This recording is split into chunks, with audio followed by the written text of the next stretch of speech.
All right, we are back here with a part 2. So we did all the work in the part 1. So if you didn't see this one, check it out. Then we're going to actually graph this now and find our system's answer. So this was the original stuff that we worked on. Again, if you haven't seen the first video, check it out and look for the part 1 of this. And we're going to just start with our graphing, which we always start with the point when we're doing point slope form. So in this first one, we're going to start off with the point 1 comma negative 1. So we're going to start here on the x-axis of the positive 1 and go down to negative 1 on the y-axis and put our dot. And that's going to be the first point that we start with. Now we're going to use our slope to find other points.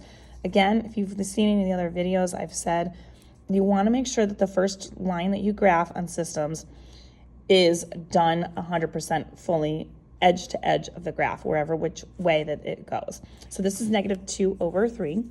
So I'm going to go down 2 and then right 3 and put a dot.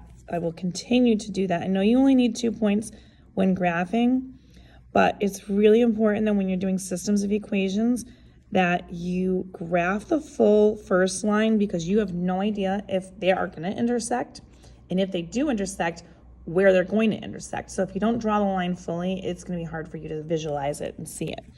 I am going to, because I'm done going all the way to the end here this way, I'm going to do the same thing, but I'm going to do the opposite. So instead of going down 2 over 3 to the right, I'm going to go up 2 over to the left 3 and continue my dots.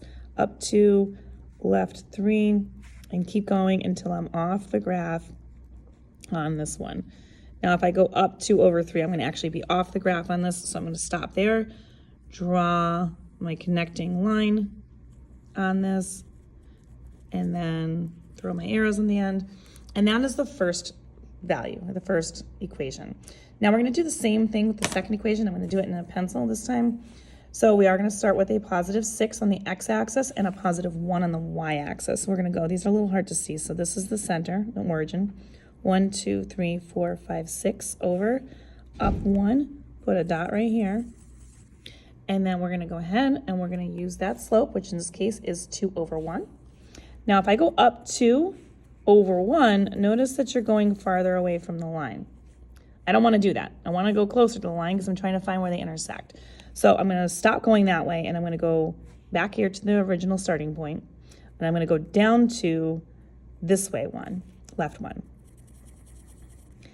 Down 2, and then here's the point where they intersect. Once I've seen that, that's my stopping point. I don't need to go any further.